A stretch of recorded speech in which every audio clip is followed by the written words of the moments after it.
Hi, I'm Katie Ward. I'm a professor in the College of Nursing and a women's health nurse practitioner. I practice clinically and I teach in the midwifery, women's health, and FNP programs. And since 2018, I've been working with global learning in the College of Nursing.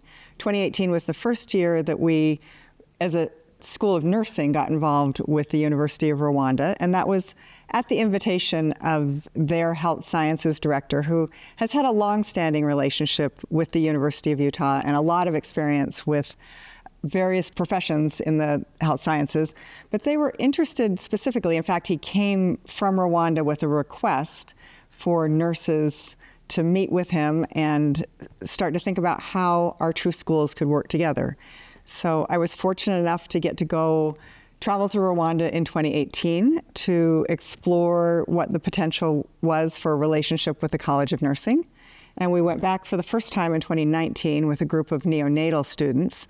So specifically, their interest was in some neonatal interaction. And we were planning additional trips when the pandemic happened, and we kind of had to put that on hold. But even during the pandemic, we were able to maintain a relationship, which I think really embodies the idea of global learning. Is this wasn't a one-time trip where we took some nurses and did a thing.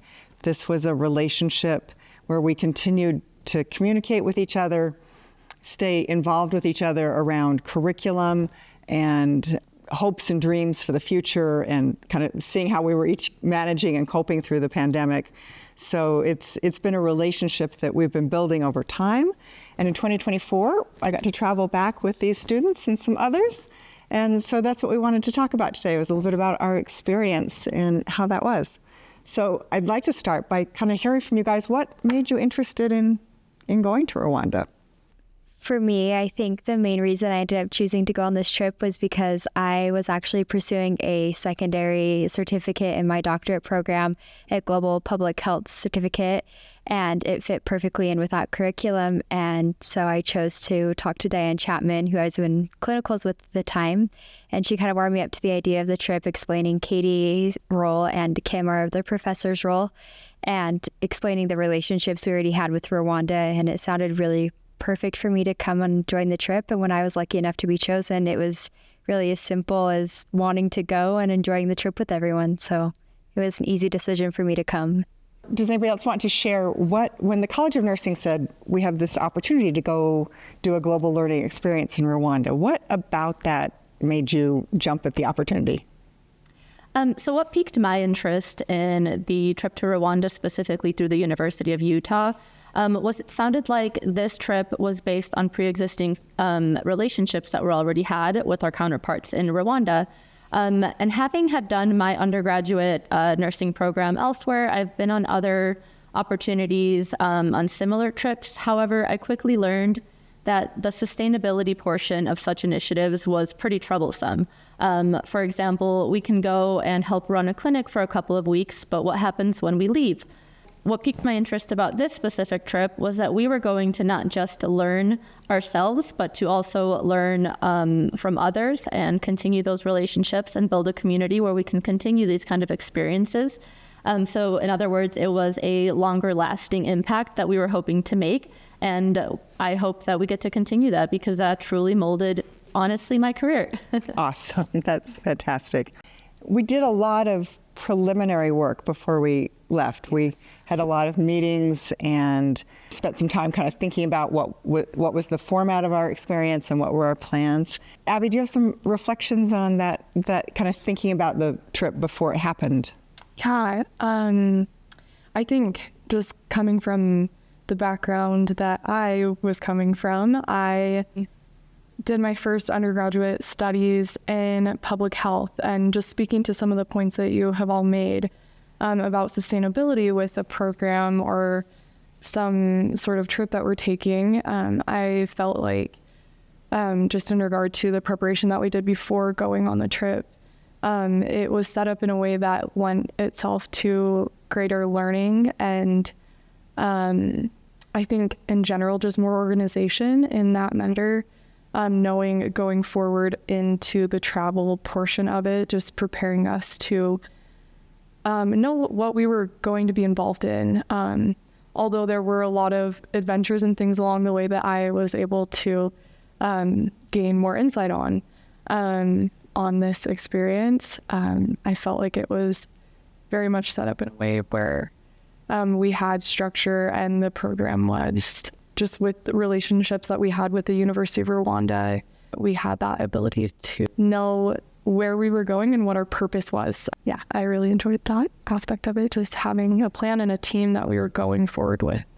One of the things that meant a lot to me in the pre-trip was getting to know all of you and building what felt like a team. That was an important part to me. I think getting to know all of you, getting to know what your strengths and backgrounds were, and getting there with a sense that we were a team. And I think that is an aspect of global learning that I like to, just point out, is that not only are we learning, from our counterparts around the world, but we're also learning among each other in a new way. Because you guys all came together from different, and that was a little bit intentional, but different parts of the college, undergraduate, graduate, different specialties. And so we were really trying to build some community among people that don't otherwise meet each other, even when that's local. So when we first arrived in Rwanda, does anybody want to share what their first impressions, thoughts about being in the country were? What impressed you the most? I can share. I had read a book prior to traveling about some of the history on the country, and to me it was just unfathomable the way that the government system turned things around. I think, like some of the team members mentioned, there were days monthly where they would dedicate days to cleaning up their surroundings, and I felt like it made for a very clean environment, and it also translated in the way that we saw that working in the hospital systems as well as the clinics that we traveled to. So that was really cool to see. My first impression is always that I have a colleague there that I work with as far as transportation, and so I always feel like I've just come home to my family. It's like so happy to see each other, and that relationship and being able to see friends year after year and get to know people has been really rewarding for me. And so one of my first impressions was just feeling like, oh, here's my friend who had gone to great lengths to make sure that we were organized when we landed, and we had space for everybody and all the luggage and a warm welcome. And I just always love that. It's the airport I've gone to more now in my life than any other single airport. It feels like home. I can absolutely relate to that. One of the things we did in preparation for this trip, if you guys remember, is we read a book, was it called A Thousand Hills to Heaven? Mm-hmm. And I think in that book, there was this whole backstory about the concept of hospitality.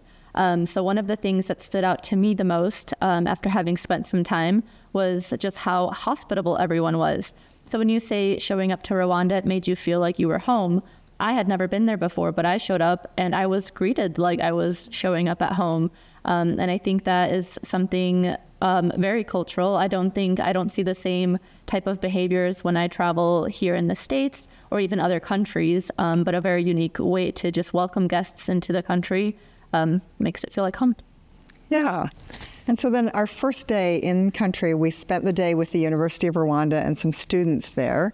Does anybody want to share about that interaction with their PhD students and anything in particular that impressed you about their presentations? I was thoroughly impressed with the PhD students just opening up their research to us. I feel like as a student and opening up my own research, just finishing my DMP project, I would have been so intimidated if people that I didn't know at all would have come in and just offered me suggestions. That would have felt so vulnerable.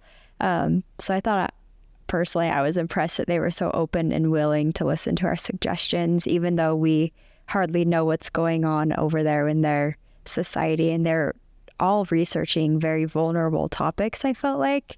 So that was very interesting to see how they're researching things that we all deeply care about, even in our own societies, but they're all just slightly different in a way. Like they may be researching abortion over there, but they can't necessarily say the word abortion because it's so taboo, was like an example of one of the projects we saw.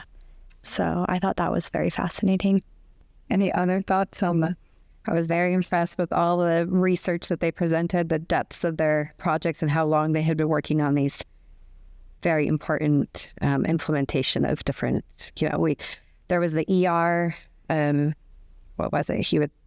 Transport. Yeah, the transport to the ER, the abortion. I just remember these are huge, important subjects, and they're doing such amazing, in-depth work. That's how I felt. Just really impressed. Yeah, and Dana, you had a really good insight when we were talking earlier about medical records and how you were impressed with the medical records. Do you mind? Yeah, my impression was that they had a network from the top down that was just so well organized, from clinic to hospital, from place to place. You could find a patient and know what was going on with them and not have to kind of start your workup over or start your diagnosing over because you had access to the records. So it was much more efficient and just really would benefit the patient as well as the whole system, right? It saves money if you're not repeating tests and repeating things. I just thought it was really well organized, from place to place.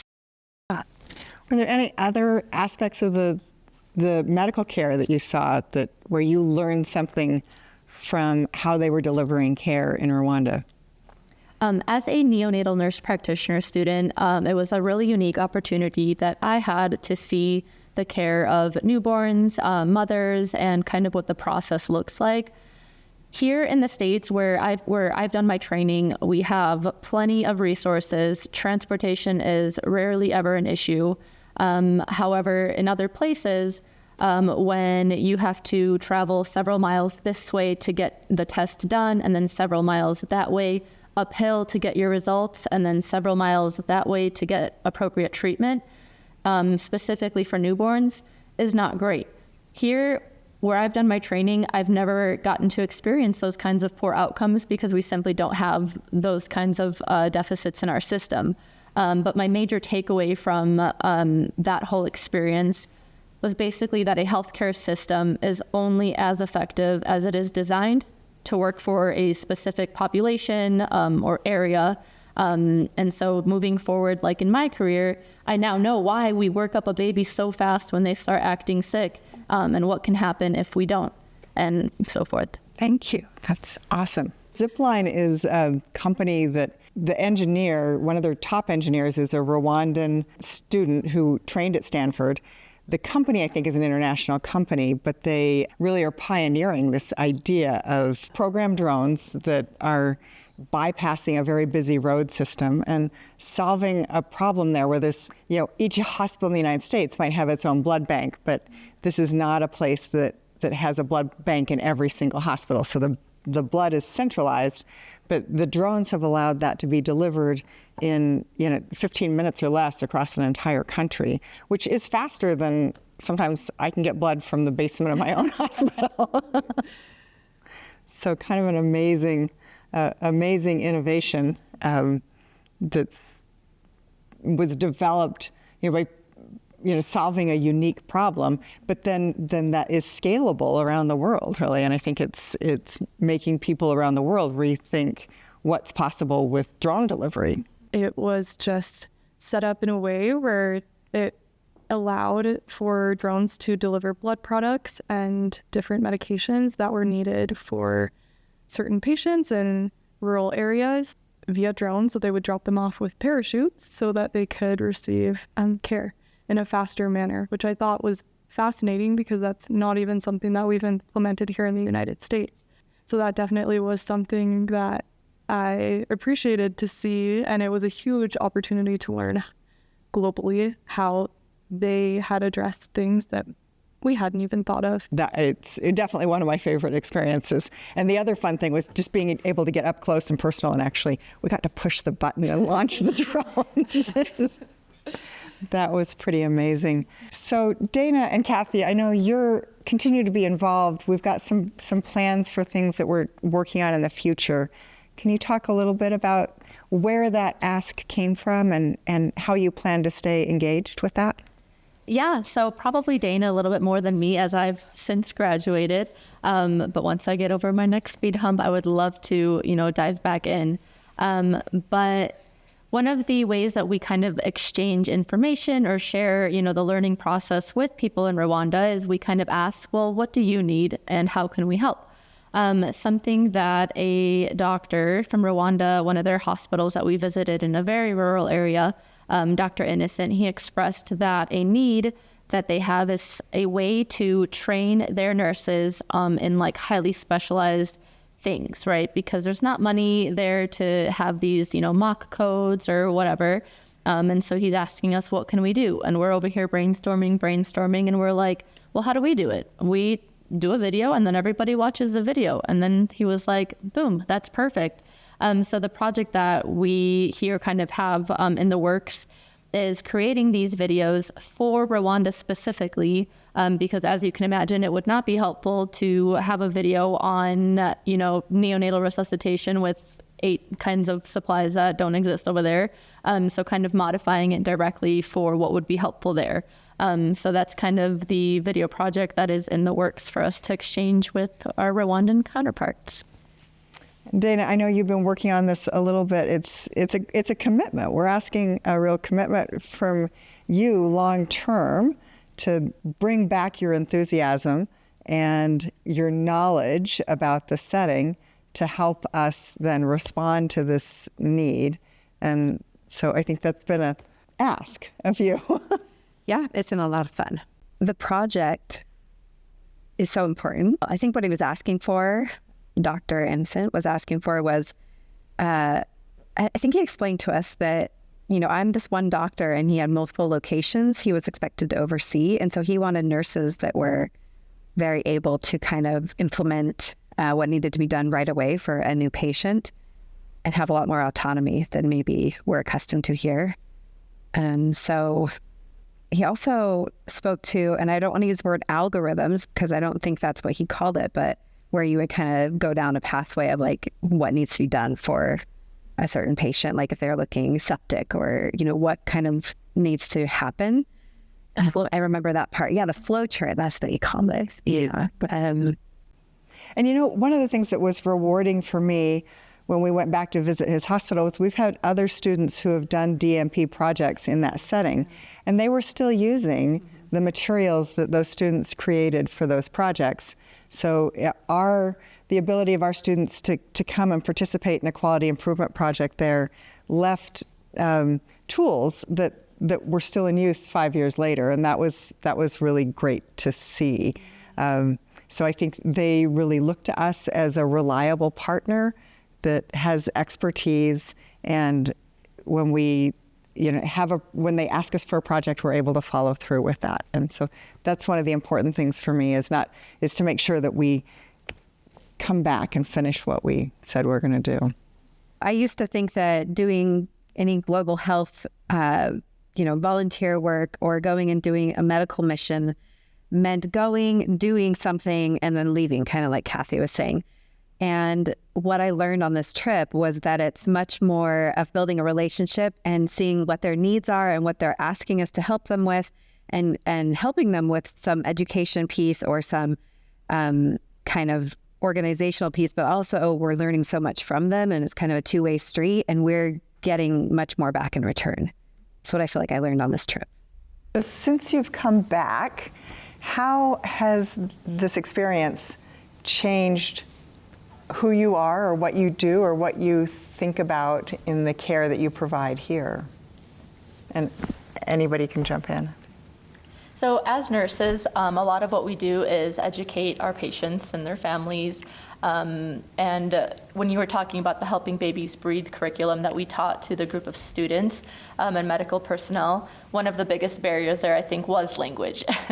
I come from 2 immigrant parents. They didn't speak English, so you would think I'd be kind of used to that. But it wasn't until you really have to apply that when you're trying to teach a group of individuals where there is a language barrier.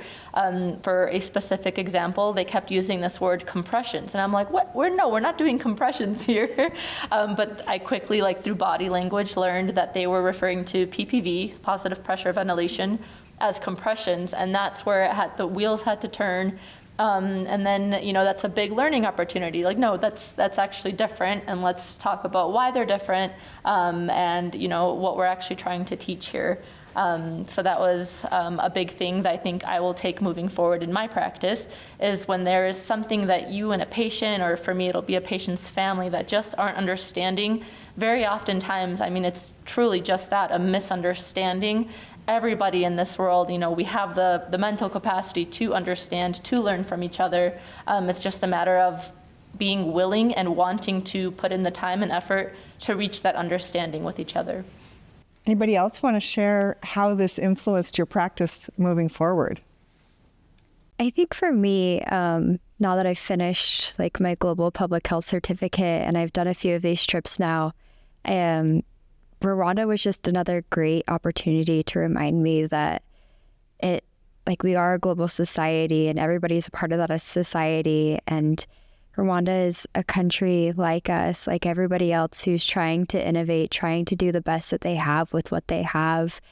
And we can't leave anybody behind. And that includes them, our neighbors, everyone. And so as I go into practice, I'm doing my best with what I have, and I need to be there for my neighbors. I need to be there for whoever comes through those doors. And I want to stay active in this community that is our global society. So I'm going to do what I can in my backyard, but I also want to do what I can globally too. So I think Rwanda just reminded me to stay active in this community, and it will always be a reminder. It'll be a trip I never forget. I love that. And I think everybody brought back things that have stayed with you. I know, Kathy, do you want to share some of the things you brought back? Sure. Let me tell you guys my story. My interest in global learning stemmed from when I was completing my undergraduate nursing degree back in Chicago. I had this opportunity to go on a trip to South Africa as an undergrad student. So mind you, I have no experience working with neonates. I have no direction that I plan on taking my career yet. I'm, still a wee little baby. But I brought home this little carved statue of a mom and baby elephant simply because we were at this women and children's center. And I had just really magical experiences there. So that has remained on my mantle since that trip, randomly. Now, when we were in Rwanda, one of the unique things about this country is the gorillas, right? We know a lot about the gorillas. And of course, by now, I am a neonatal nurse practitioner student. I'm very much into the babies. It is my passion. So naturally, I was most excited to see the baby gorillas with the mom. So that's where this statue comes from, to join my elephant statue on my mantle. I love it. To make my husband feel included, I got this little figurine from Rwanda as well. It's like my husband and I met biking. So this is a little mom and dad on a bike with a little baby tied to the back in the cutest and most fashionable way. So that joins my little baby collection over here. Shortly after we got back from Rwanda came Christmas, and my father-in-law randomly gifted me this little figurine that his mom had actually carved of a horse with an intertwining baby horse. So now, deep in my career, I am obviously, babies are my passion, but this is a constant reminder to me in my living room of not only the academia that goes into these global health and global learning experiences, but also family and everything in between, that just, that what you stand for and what you care for. I bought this beautiful painting there, and it's like my reminder every day as I walk into my living room, like, oh my gosh, I got to go on this amazing trip and get this painting. So now I feel like I just owe it to the world to continue to do this work. Have you found other ways in which you have engaged in the community as a result of, or felt more like you were capable of getting involved in projects and programs in the community, or in caring for different communities of patients as a result of the trip to Rwanda or other global learning work that you've done? I think going to Rwanda first, prior to going to my trip on Peru, because I also spent 3 weeks in Peru right after, almost made Peru a little bit easier. Like, I dipped my toe in the water, and then it made that much easier, because it almost was like an introductory course, right? Like, I was introduced to this community first, and then I was reintroduced to another community, because I think the more exposure you get to all these communities just makes the next interaction that much easier. And then it makes subsequent interactions, even here at home, that much easier with each patient population I get. So when I see a patient now in a clinic that may be an underserved patient, it makes it easier. This fall, I also had the opportunity to work with Diane Chapman, who runs the underserved clinic here on campus. And that was a wonderful opportunity that she's offering to do. I believe it's the women checkups now. And I think even just that's such a great opportunity to be able to be involved in. And there's also the simulation, which I did.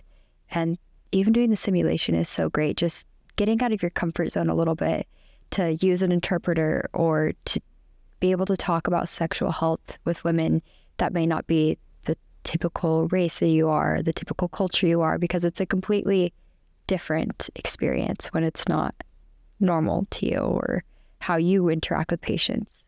I often think about when I'm in a new place that I'm having to learn so many things about that culture all at once.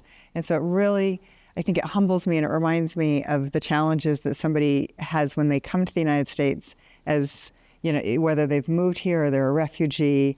So the communities that we serve as caregivers, it changes my perspective on what challenges people have to try and integrate into a whole new culture, because I have experienced that in my own work and being able to travel other places.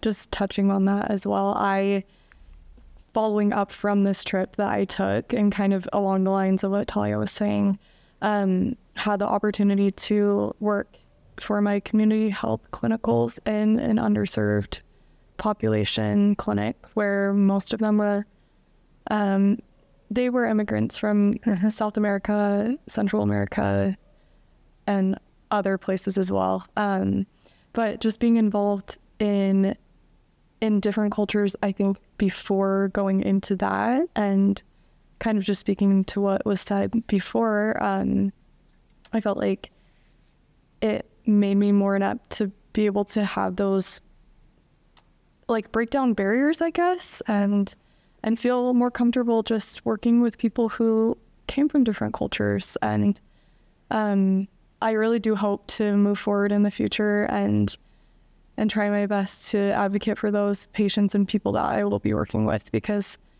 you will run into it in your practice, and it's just a great thing to be able to implement. So I think this experience as well, going to Rwanda, was very beneficial in that regard.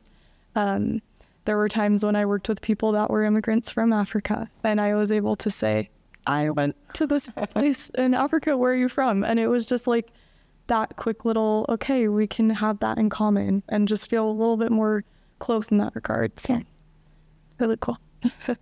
So nursing in general, I've been a nurse for a very long time, and I feel like I grew up in whatever my small community that was relatively homogenous, and then I became a nurse as a young person, and I went out into the workforce, and you start interacting with people that come from different backgrounds and different walks of life. And this is just another step beyond that, right? You're going out into the world and you're learning how to interact with people who are vastly different than yourself, and you're learning from them, you're learning how to best serve them.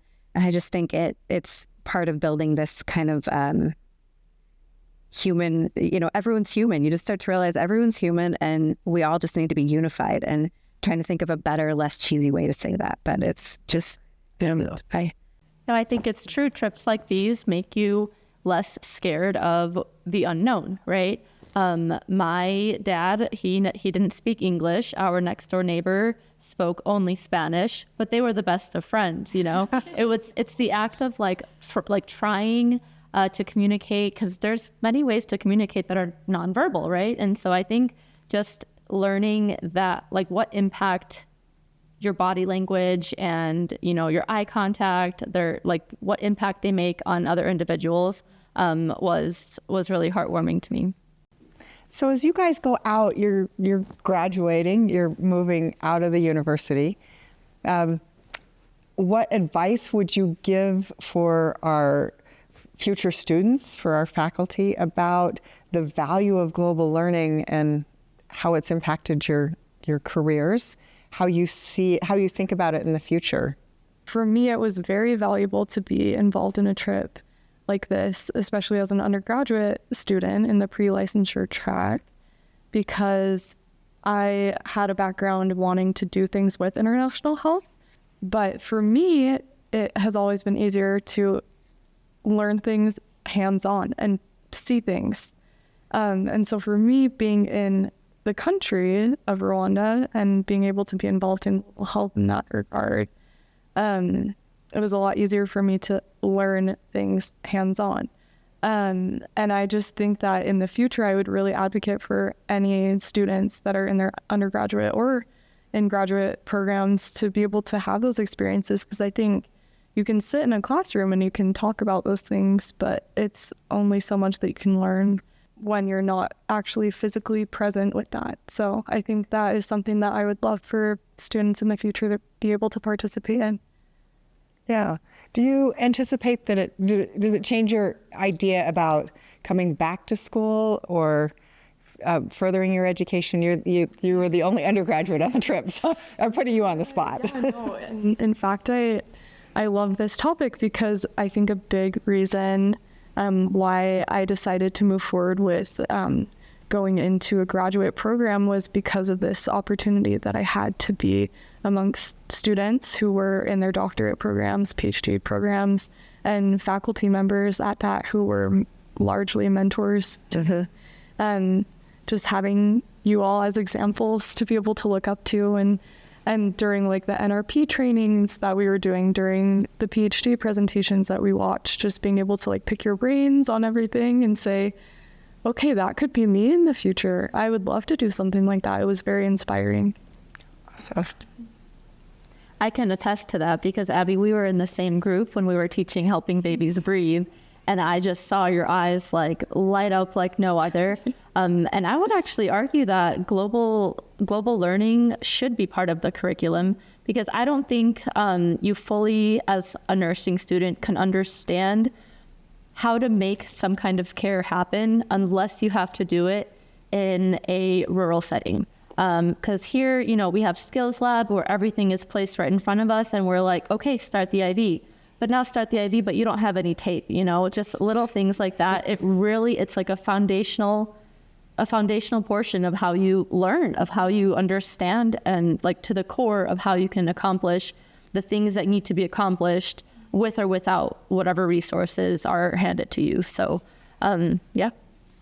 And one of the things I've been impressed with, because we've kept our little chat, and I see you all supporting each other so much just in the background. Like, things come up, you're congratulating each other on jobs and graduations. And so that's been really rewarding for me to see the friendships that have formed, both among our group, but then also among our colleagues in Rwanda. And we've had students visit. Dr. Adolph's been back. People came out for his graduation. I mean, it's just been really an honor and a privilege to get to work with you guys. Abby, that's wonderful, and I love that you're coming back to graduate school and that you've had the support of your colleagues. We've had a chance now, since we've been back, to have some of our Rwandan colleagues come visit here. I was thinking about you, Abby. We had Alice here, and it was your birthday, and you took time out of your day to come spend time and take Alice for a walk, and so you brought back friendships too. Yes, it was amazing. The ability that we had to make friendships while we were there, because the people are so kind and loving and welcoming. I just felt it natural to be able to go and take Alice on a walk at Sugar House Park and just talk with her about what her work has been like, and also have that relationship where, because I'm so early on in my career, speak with her about things that I'm interested in and things that I would love to do, and get to know her for who she is, and make those connections that could be tied forever if I ever go back, which I hope to do. Right. Just be able to go back and visit and say, hi. You've got a friend. So it was very special. Thank you for sharing that, Abby. I think that speaks to a piece of what we're doing with our global learning program is these are enduring relationships. So Alice, I don't know if you knew this, Alice was one of the first nurses that we met when we were there in 2018, just exploring the relationship. At that time, she was an assistant in the program at the University of Rwanda. She's gone on to earn her PhD and is now the neonatal track lead at the University of Rwanda, and has been able to come back and visit the University of Utah to present her PhD research for our Global Learning Speaker Series.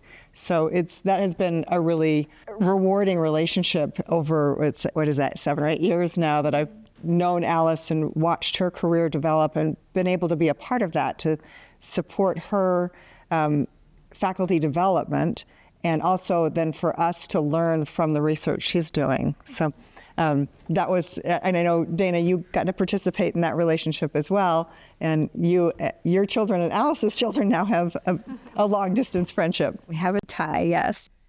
I'm so impressed by the work that you put in before I even knew about this trip and before I even knew about global learning at the University of Utah. You had these relationships already in place and already building for years. And I just think that's incredible. And I think Alice is such an asset to the hospital and to the whole country with what she knows and what she's doing and how passionate she is about the healthcare of the neonates. And so I just think it's incredible, the relationships that you have built. I think it's actually a really important thing that I want to say about global learning is that is really what makes it different than what I think about with global health, or what people imagine global health is, where it's a one shot, we drop in with our professional expertise and do a thing.